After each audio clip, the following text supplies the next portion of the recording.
Good afternoon, everybody. My name is Sawa Nakagawa, and I'm the chair of the Demand Side Working Group at Impact Investing South Africa. It's my pleasure to welcome you all. Just before we begin, our role within the Impact Investing South Africa as the Demand Side Working Group is to really bridge the gap between the demand side and supply side of the capital for impact businesses. And we do this not just by ourselves. I see our colleagues from the supply side, from the IMM working group. But one of our flagship initiatives is what we are calling the matchmaking sessions.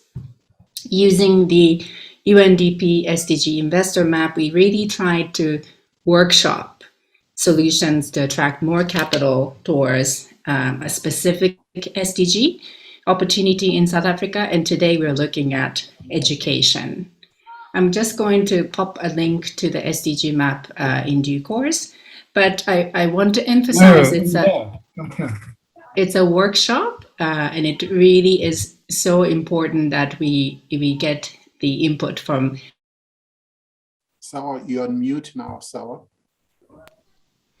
Sorry, I'm going to hand over to a moderator, Louise, from the Bertha Center, the Education Initiative. She'll be the host for the day. Yes, so welcome all, and I look forward to an active discussion today. Over to you, Louise. Thank you for that, Sawa, and once again, welcome to all of you. Your participation is appreciated, and even more so on a day when I'm sure we've all been trying to catch pockets of Wi-Fi amidst the load shedding. As Sawa mentioned, I lead the Education Innovation Portfolio at the Bertha Center. So today's discussion is very close to my heart, as one of my interests is how do we support and invest in the critical work of education. As moderator, I'd just like to take us through a few housekeeping mentions before we kick off the conversations. The speakers will share funding challenges that they've experienced from both the demand and supply side. Participants at this stage, your mics will be on mute, but that's by no means an indication of the level of involvement that we'd like you to bring, because you will have an opportunity to share in the breakaway room and report back to plenary. The session is intended to be engaging and interactive, and we know that there's a wealth of insights in the room. The session is being recorded, and I know at the end of the session, Sawa will share with you what the next steps are around accessing this content and also how to take the conversation forward. So before we look at the demand and supply side challenges, I'm honored to introduce Sizwe Nkosana, who will be taking us through a bit of context setting. What are our goals, how far have we progressed, and why impact investing is important for education. Sizwe is a South African business executive and accountant as well as a social entrepreneur. He's the former CEO of the Telkom Group and the First Rand Group, and was chairman of NSFAS. In 1996, he became the founding partner of Nkonki Sizwe Shaluba, now called Sizwe Shaluba Gobodo, which is the 5th largest audit firm in South Africa. Sizwe also plays a prominent role in the education sector as he founded Future Nation Schools, which is a chain of affordable private schools in South Africa. He also founded Sofiso Learning Group, which is involved in edtech, academic and non-academic publishing and real estate. Sizwe has been conferred with honorary doctorates by the Universities of Fort Hare, the Durban University of Technology, the University of Johannesburg, and the Walter Sisulu University. We're grateful for your time and honored that you can join us this afternoon. I'll hand over to you, Sizwe. Thank you very much, Louise. Thanks very much for that introduction, and good afternoon to all the attendees of this workshop. It's a pleasure to be here. I might just say that, we can look at COVID as a curse, but we can also look at COVID as a gift, because when we look at the education space, it certainly accelerated a number of opportunities for social investors who want to come into the space. And I'll cover just some of the areas that are opportunities that are emerging in the space of education. We see, as an example, government starting to accelerate the ramping up of the system to make sure that the learning gaps that have developed over the last 2 years or so since COVID started are accelerated. They're looking at ways of how to do this, including, for instance, I was at a meeting just last week where an interministerial committee is looking at how we make sure that, for instance, connectivity is accessible, that some of the blockages in the system are removed so that the learning outcomes can be improved. And we're starting to see, for instance, the whole area of, in the tertiary space of micro-credentialing, of training, of skills training to sort of develop even faster because a lot of people have been displaced in their traditional areas of work. And this presents opportunities for people who are in the education space, especially training and skills training, as well as education technology as an example. The opportunities that exist in the higher education space. I'm a co-founder of the IGUSASA Student Financial Aid Program, which funds students that are in the missing middle. In other words, these are students who are not funded by the National Student Financial Aid Scheme, but whose parents cannot afford to pay for them. And that presents opportunities for structures in terms of how students in that category are funded in a manner that may make it possible for investors, whether they're investors or outcomes funders, to actually realize risk-adjusted returns. We see a number of players that have gone into the space of education, private or independent education as an example, that are driving areas like inclusion, that are measuring outcomes in terms of learning outcomes and improving quality of education, and addressing some of the issues that neither the top end of private schooling nor the public schooling system has been addressing. And in out of all of this, we're starting to see the emergence of measurement of some of the areas that typically and maybe traditionally have been areas that the NGO sector has been involved in measuring, for instance, measuring social outcomes. And as we know, for social impact investing to be successful, it is important to combine both social impact or social outcomes as well as financial outcomes. And I guess one of the areas which is not really properly developed yet, and it's quite at a nascent stage, is this area of standardizing what outcomes are, particularly when you combine monitoring and evaluation, which may have been done traditionally by NGOs, with financial measurement, which typically you may have found in accounting, corporate finance, and so on.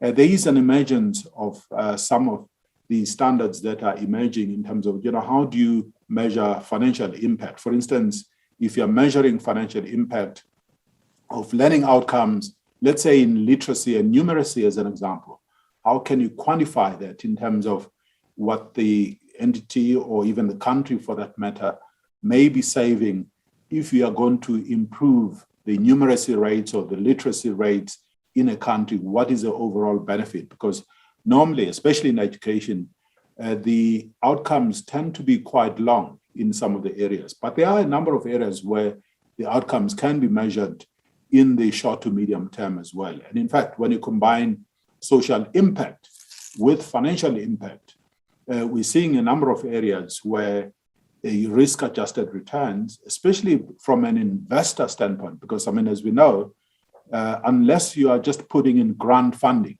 if you're putting money, for instance, from retirement funds or other investors, in a number of cases, investors expect to get risk-adjusted return. So the challenge always is how do you combine, risk-adjusted returns? And in education, the gestation period tend to be quite long with, the financial impact as well as the social impact that you can derive.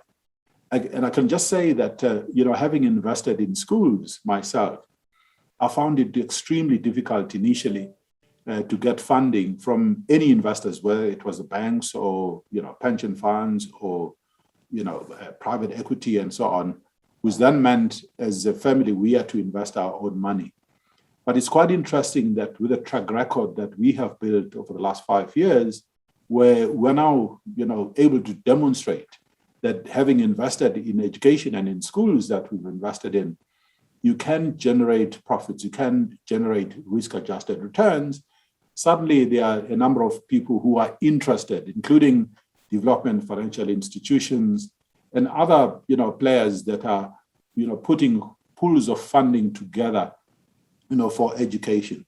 So South Africa is evolving. We may be behind the curve, compared to other countries when it comes to social impact investing, but we are certainly moving in the right direction. We've seen, for instance, it was quite interesting because I was looking for funding to expand our business. And initially, even the DFIs, both local DFIs as well as international DFIs, were not prepared to look at us. But it's quite interesting, 5 years down the line, that we have a number of organizations, including DFIs, that are prepared to look at us, that are learning from those that were prepared to back us earlier on in terms of their own experiences around structuring, around how you come, to agreements and the kind of measurements, not just financial measurements, but other measurements in terms of particularly education outcomes, the quality of education that we are able to produce. And we've had to ourselves collect a lot of data and analyze a lot of data that goes beyond what would traditionally be just a business measurement, approach to what we do, which is quite interesting. So what I'm saying is you have investors that are starting to learn from the early adopters in the area of impact investing. And this will grow. It will create a ripple effect in terms of, more investors, as well as outcomes funders. Those people are prepared to pay for the demonstrable outcomes, and we have evidence that is independently verified by others. You will start to see a sort of a compounding growth in terms of opportunities in this area. So the opportunities are there, and I know there may be people in this call who are sitting either on the investment side, on the outcomes funding side of the equation, who want to learn a little bit more about impact investing. And we certainly have a number of examples in the country now that we can use, and just talking about, for instance, the missing middle. I as the chairman of the IGUSASA Student Financial Aid Program, we're looking to run a pilot on income contingent loans. In other words, loans that are given to students that fall in the missing middle, where you have to think about the fact that you must, for instance, give loans to students who don't have collateral and security, but to the extent that they are doing and pursuing degrees in skills of high demand or priority skills, means that their chances of getting high-paying jobs is actually quite good. And therefore, you must think about how you structure those loans or income contingent deferred payments in a way that can, tolerate long periods of interest, accumulation, as well as capital reduction without creating a huge bubble in terms of student indebtedness in the system. And we hope to be starting to run a pilot in that area with some of the universities because we think there's a very, very sound commercial, proposition which lies in just that pilot. So thanks very much for listening. I think the environment is certainly emerging, and as it emerges and continues to improve, government and regulators, especially, in terms of policy, national treasury, as well as prudential regulators and FISCA, I think we must expect them to follow suit in terms of making sure that there's a clear regulatory environment which then allows for financial instruments in the social impact investing space to be sold to potential investors. Joe, thanks very much for listening. Thank you very much for that, Sizwe. Thank you for providing us with that insight on the suitability of impact investing in education and the unique case of funding social outcomes in education. Next, as part of the discussion, we're going to look at some of the demand side challenges. And to help us do that, I'm going to invite Krista Davidson to share with us on the different challenges that the demand side faces to financing education projects. Just a little bit about Krista. She leads the team at Ingenie as its executive head. After being educated at Wake Forest University in the US and traveling internationally to widen her perspective, Krista settled in Cape Town, South Africa, where she spent her career working within the social development sector. She has a passion for tech startups, using their innovations to create positive change, specifically towards education in Africa.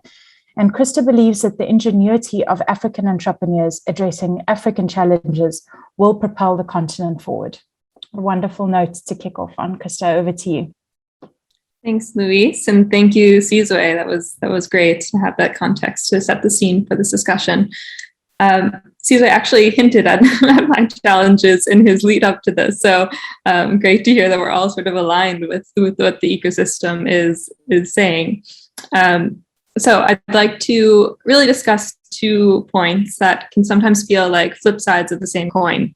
Both are critical, and yet often we find at Ingenie that the companies we support and engage with in our work only prioritize one or the other. So the first challenge I'd like to talk about is around the topic of defining and evaluating impact when it comes to education solutions. So for those who aren't familiar with our work at Ingenie, we call ourselves Africa's EdTech Accelerator and Think Tank.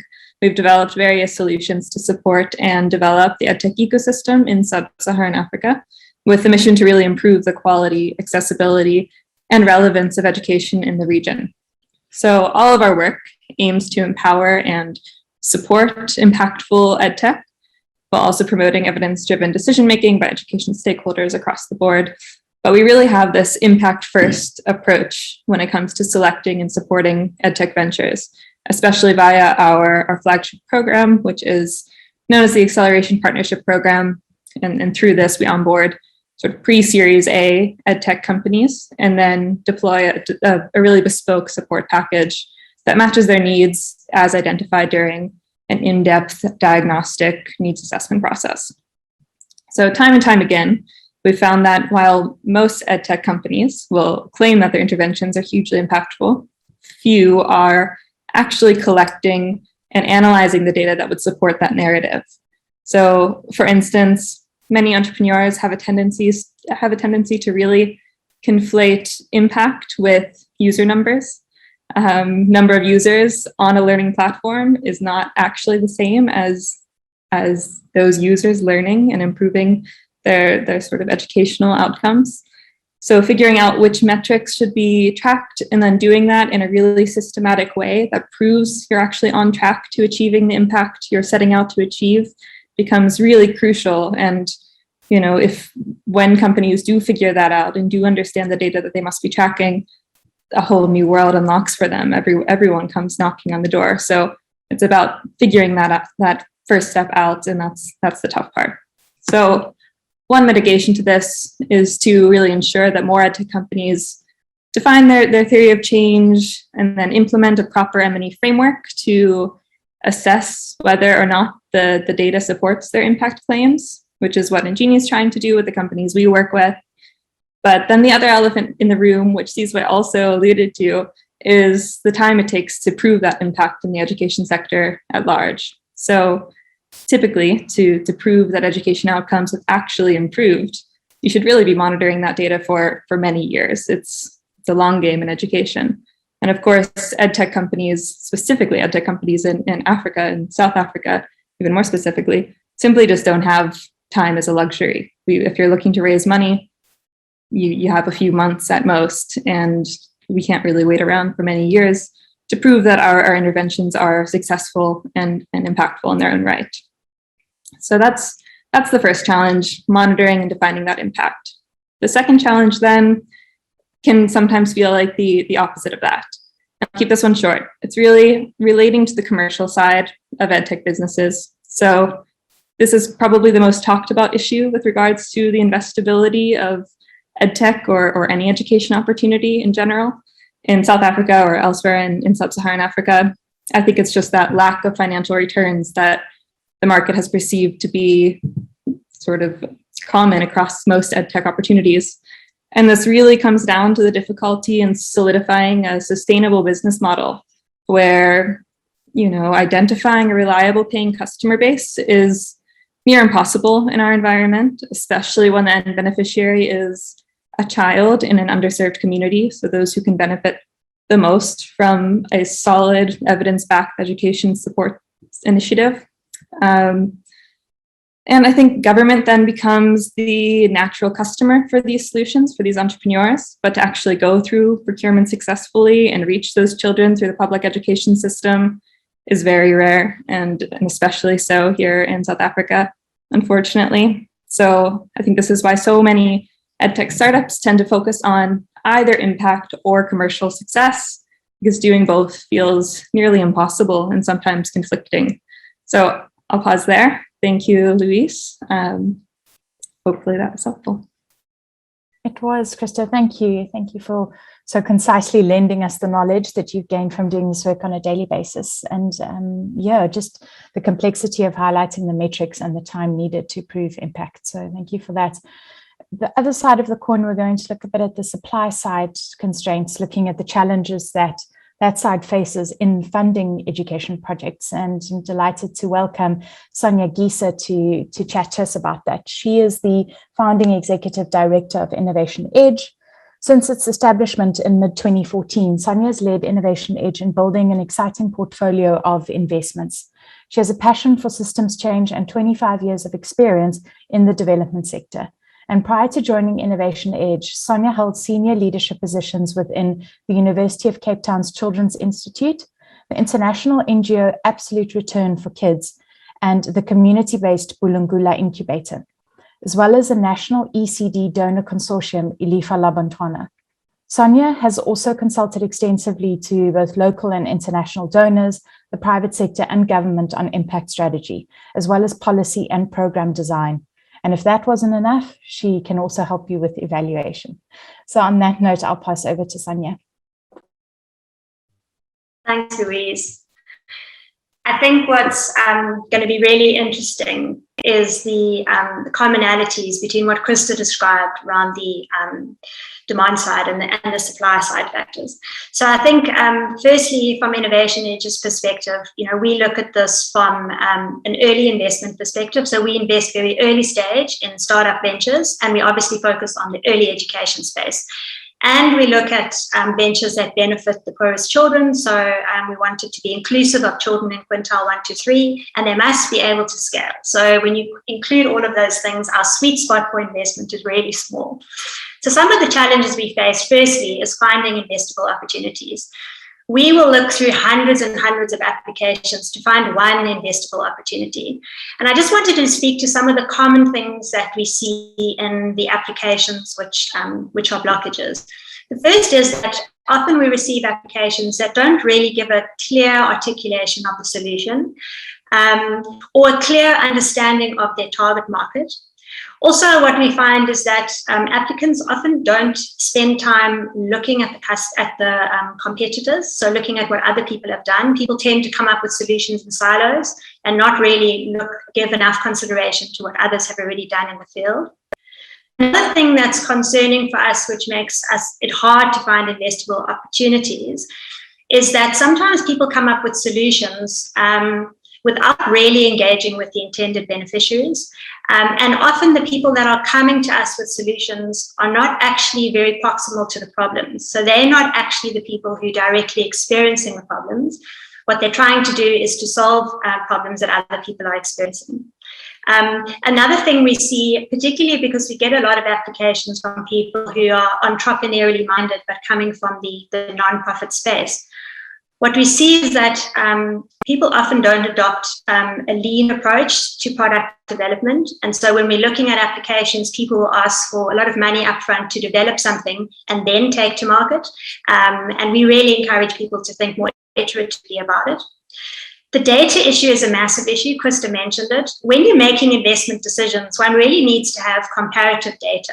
So what is good enough? We get applications from people who wanting to develop, for example, a parent engagement app or teacher app, and understanding what's good enough in terms of onboarding numbers, engagement numbers, retention numbers, and how those levels of retention will lead to behavior change. As Krista said, simply knowing how many people are using your app doesn't give you a good sense of whether that app is making a difference. And so I think one of the big challenges we have as an investor is that there isn't a lot of comparative data in this field, which would allow us to make good investment decisions.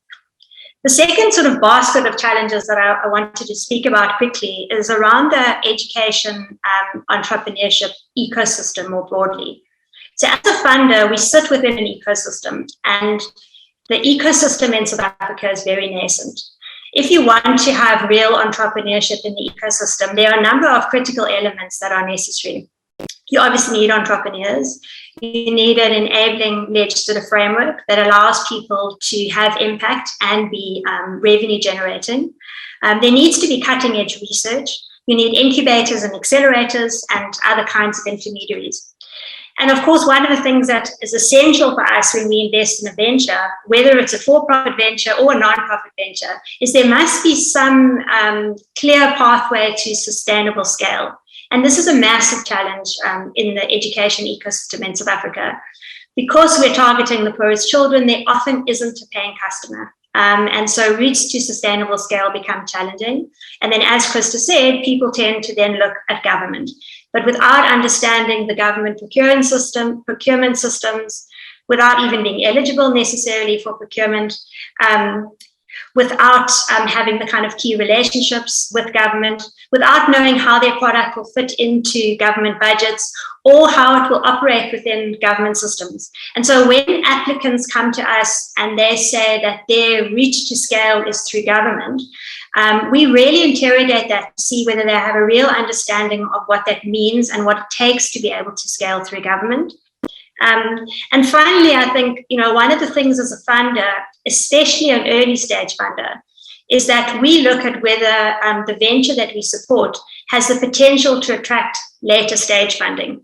And one of the challenges we face is that there are very few other funders in the space who are prepared to fund at a relatively early stage and who are prepared to provide flexible capital, patient capital, and quite innovative financing mechanisms. We're seeing that people are still very much focusing on using grants within the space, and I think there's a massive opportunity for us to be looking at a range of different financing mechanisms. So just in conclusion, given these challenges, one of the things that we do as a funder in this space is that we don't just focus on investing in individual ventures, but we look at what are the conditions that could create a more enabling ecosystem as a whole. So we do work, for example, looking at the funder ecosystem, looking at how funders are funding and the instruments that they're using, looking at procurement systems.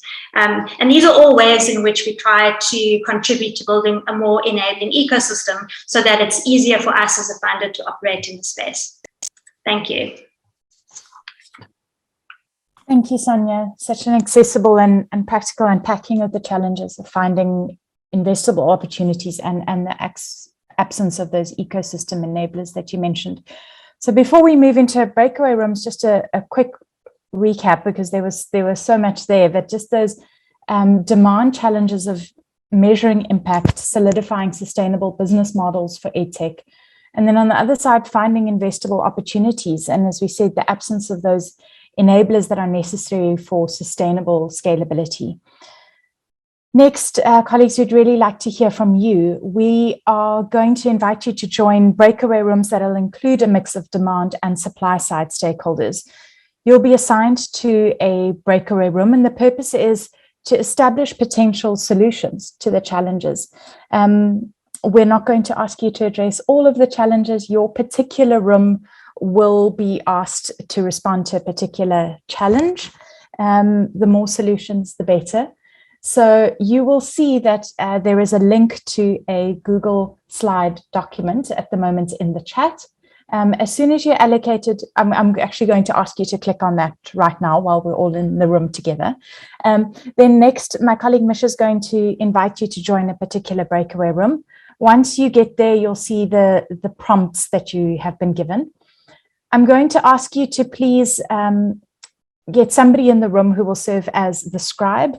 The beauty of this is that afterwards the team is going to collate all of these solutions and share it with you. So please do choose somebody in your group to act as the scribe, as well as somebody who gets who nominates themselves or gets voluntold to be the person who will be reporting back to everyone, and that will just be for a minute from your group.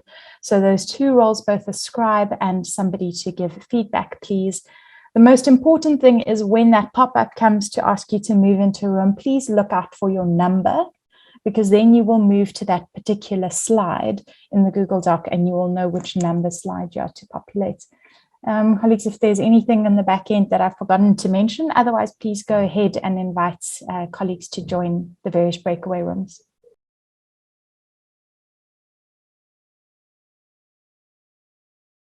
We wait for everyone to join us again in the main room. My colleague Misha is going to share the slides with us, and I'm going to give you the uncomfortable reminder that you'll be sharing one of your solutions with the group. So unfortunately, you have to pick your favorite. Thank you very much. Okay, great. I'm going to ask you to please be mindful of the 1 minute time limit. Keep an eye on the chat. Mochecha will be sending you a reminder when your minute is up. So Gertrude, over to you to tell us what your group was asked to discuss and your one key solution. Thank you. Hi, I'm going to do it for our group. So we were looking at how projects can better understand and measure the impact of their education interventions. We had Marion from Xenex in the room, which was really helpful at some very specific impacts and ways to measure through looking at teachers or looking at learners. But we also very much just, I think maybe for it to pinpoint on a solution there was really just to bring impact measurement and management as a bit more of an integral area of the project. We acknowledge that has the challenge of funding to it. And we spoke about having specific grant funding for that. I don't know if you want me to move on to question 2, or is it a minute for one question? It's a minute for one, but we still have some time, Lisa. So okay. So just focusing on impact measurement and management. And I think we also spoke about building up skills in that area. And again, there's loads of challenges there. But maybe for some of these organizations that are better resourced to start looking at building up skills across the ecosystem in the area of impact measurement and management, and bringing those skills down to smaller organizations, and that these skills are not just sitting up in larger, big organizations. So, and then let me move on to question 2. So what can early stage ventures do to improve their funding applications? And there may be just such a need for more conversations like this, just to understand where different silos are at, to try and understand each other, because I think that's one of the bigger challenges. So we think, we also felt that leveraging, for these early stage ventures, to leverage what they do have, what track record they do have. They're not at all going to be slick venture capital material entities, but definitely to leverage what they do have, what track record they have. And collaborate where they can, collaborate where they lack skills, in terms of putting funding applications together. Thank you very much, Lisa. Appreciate that. Going to move on to the second group, please, Misha. Thanks. The second group, we looked at the first question. This is Shane Perrier from ICUSASA Student Financial Aid Program, ISFAP. What does a sustainable business model for EdTech business in Southern Africa need to include? And I think for us, it was the main key components of a sustainable business model should be a sustainable funding pipeline, should most definitely be public-private partnership and working with government, because sometimes most often they're the biggest funders of education in countries. Ability to self-fund, which is basically to not just rely on grant funding, but look at sustainable funding solutions like impact investing, etc., to be able to be sustainable. Alignment, integration between supply chain and demand gaps, which means basically, what education and skills do corporates and private sectors and consumers of these skills need versus what we're kind of producing from universities and campuses, etc. Psychosocial support provided to students as well, not just the funding. So critical part of the sustainable business model is making sure that you have that ecosystem of support to students. Cost of access, scalability, and using technology to be scalable, having a robust design model with theories of change so that it can measure impacts more robustly and make sure the processes are working. Having design for quality control and design for agility and purpose to address the real world needs, socioeconomic value, rather than just designing it for outcomes that are not real world related. And then finally, but most importantly, ensuring that there's transparency, trust, governance, and ethics in the disbursement of funds to make sure that when investors are looking at you, they're actually looking for tried and tested models that are efficient, transparent, and ethical. Frank will do the second question. So in many parts of sub-Saharan Africa where data for due diligence isn't available, should not be an excuse for us to get started. So we spoke about getting started with good enough data. So don't let perfection get into the way of getting started. It's more important to get started and to have perfect data.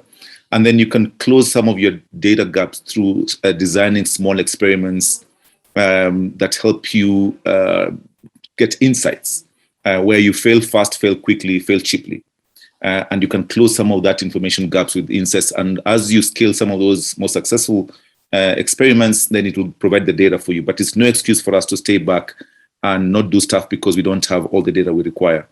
And the other way to look at this is also not just think about looking in Africa for models. There are people in Asia and Latin America who are probably trying to solve very similar problems that may be 3 to 5 years ahead of us. How can we tap into what they've done to try and see how they manage similar challenges? So because of time, I'll stop there. Great. Thank you very much, Frank. Thank you, Shane. Over to group 3. Shane, don't worry. Thanks. So our group, in terms of focusing on the M&E processes, we discussed the fact that financial measurement has to form part of MEFI foundations in terms of showing the return on investment. And it's quite possible to do that. It's just a case of linking it directly. There's a need for one sectoral M&E model, which can provide comparable data across the board to make sure that everyone's moving in the right direction in terms of ensuring sectoral outcomes. Because at this stage, a lot of implementation NGOs have got their own M&E and their own measurements. So how do we know that the measurements are comparable and to the right quality and quantitative data? Government, investors, implementation agencies must be able to convert measurable impacting outcomes into return on investment data using benchmarking tools that are developed specifically for the sector at every single level, from the age of 0 through to graduate studies.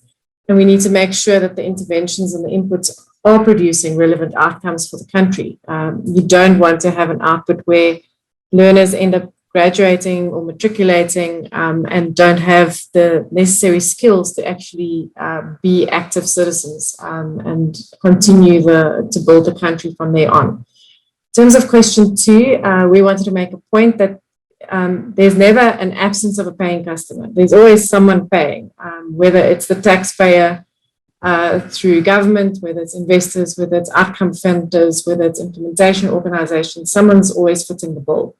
So we need the Department of Basic Education and in other instances, the Department of Higher Education and Training, investors, NGOs, everyone to work together to ensure scalability across the sector on all interventions.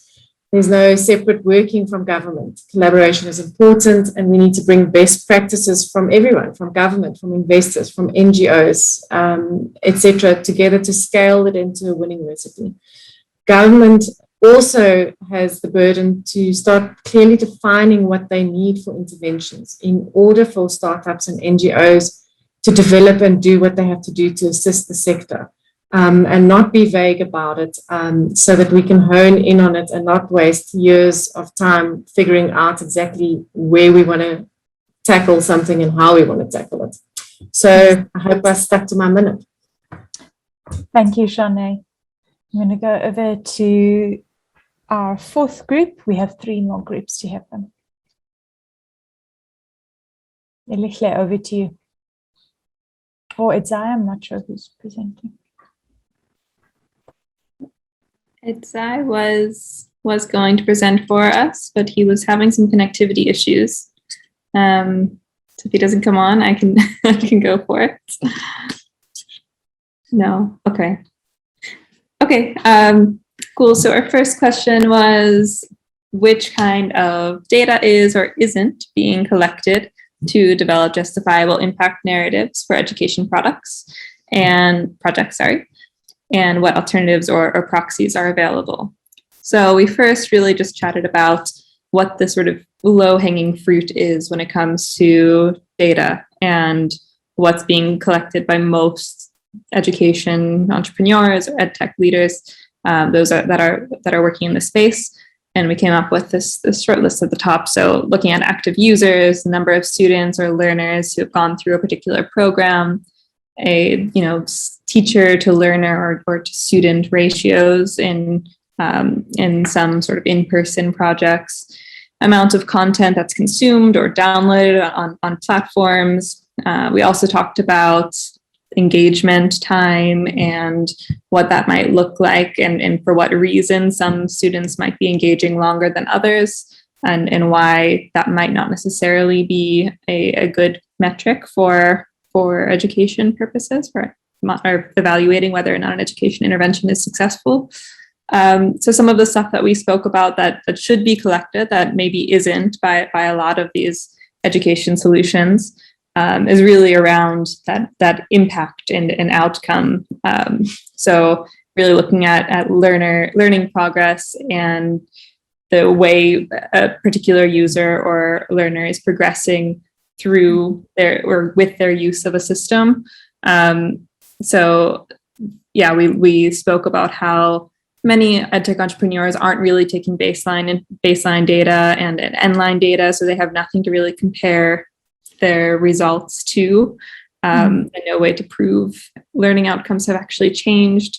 So thinking about ensuring that assessments are actually in place at the beginning, middle, and end of a user's use of your solution or platform, or if it's an in-person education initiative, doing those assessments in the old-fashioned way.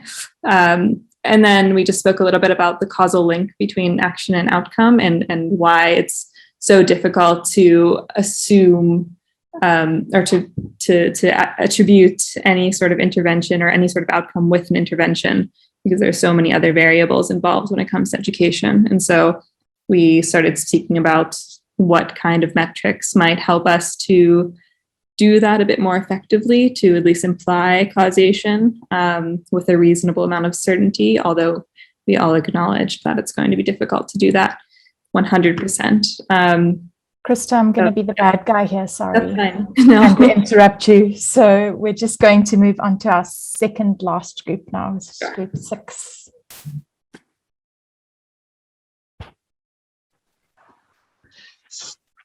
Hi, I'm Darren from Group 6. I think I'm off mute.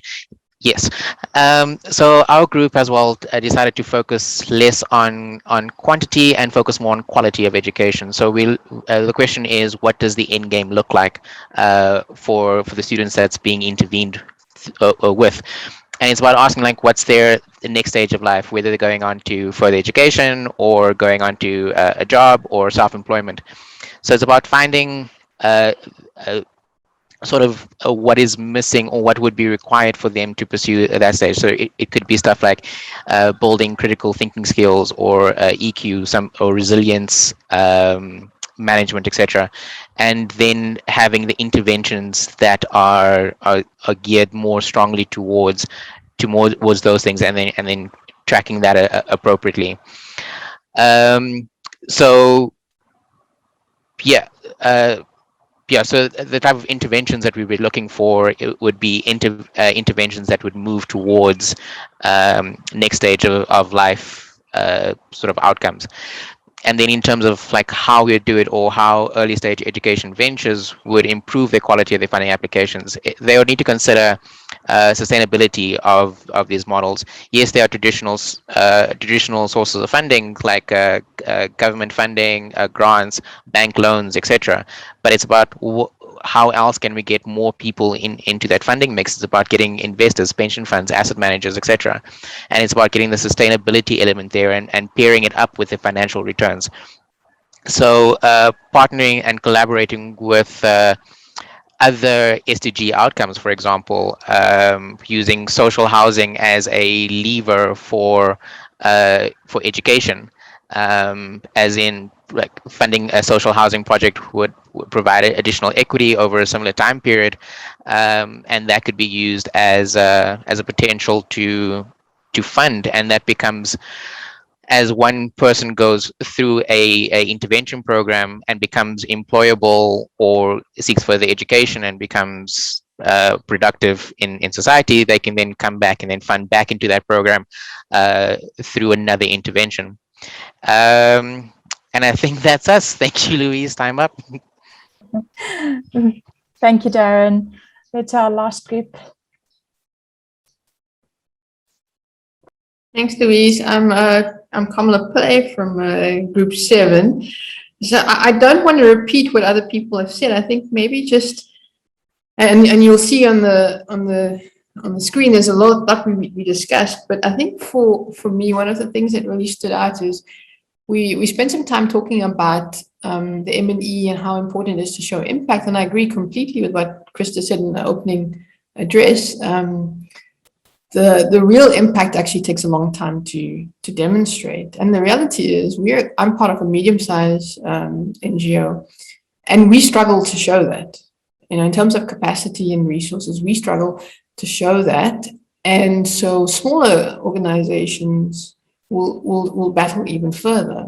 And for us, we're all about partnerships and working together and not doing unnecessary work. At the end of the day, we all want to make social impact, and there's lots of organizations, but why is there replication of effort? Why are we all trying to invent this M&E system?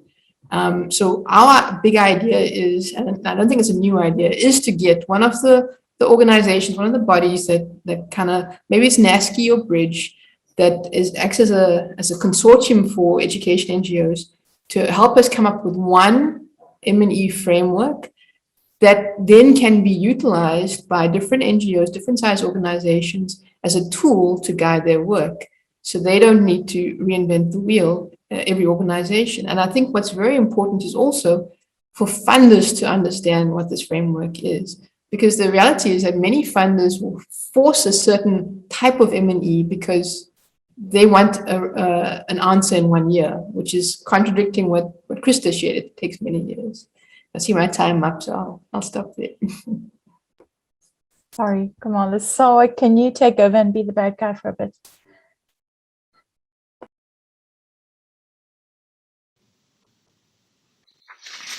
Great. Thanks so much, everyone. That was a marathon feedback session. It's a shame that we don't have enough time to get everyone's thoughts for a longer period of time, but thank you nevertheless. And please don't worry, because we have this recording, which will be edited and shared and uploaded for other people and yourselves to watch again. And the summary session in the form of infographics will be provided at a later stage. But before you go, I would really like to take the time, few minutes of your time, to get your immediate feedback, because I think there is a survey fatigue and people don't respond to our survey. So if you don't mind, very quickly answer some of these questions, so that for us to be able to improve our future sessions, it's extremely valuable to collect data as we discussed today. So the first question, how did you find the session today? Second question, what aspects of the session did you find most interesting? And would you attend or recommend future Impact Investing South Africa matchmaking session?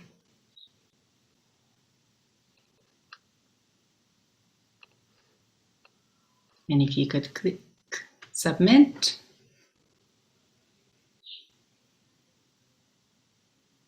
Thank you. In the meantime, I'd just like to encourage the participants to continue to network and share the insights. And and also I'm sure you met a few people in the breakout sessions, and otherwise continue to connect and think about new ideas for the challenges that were shared by the participants.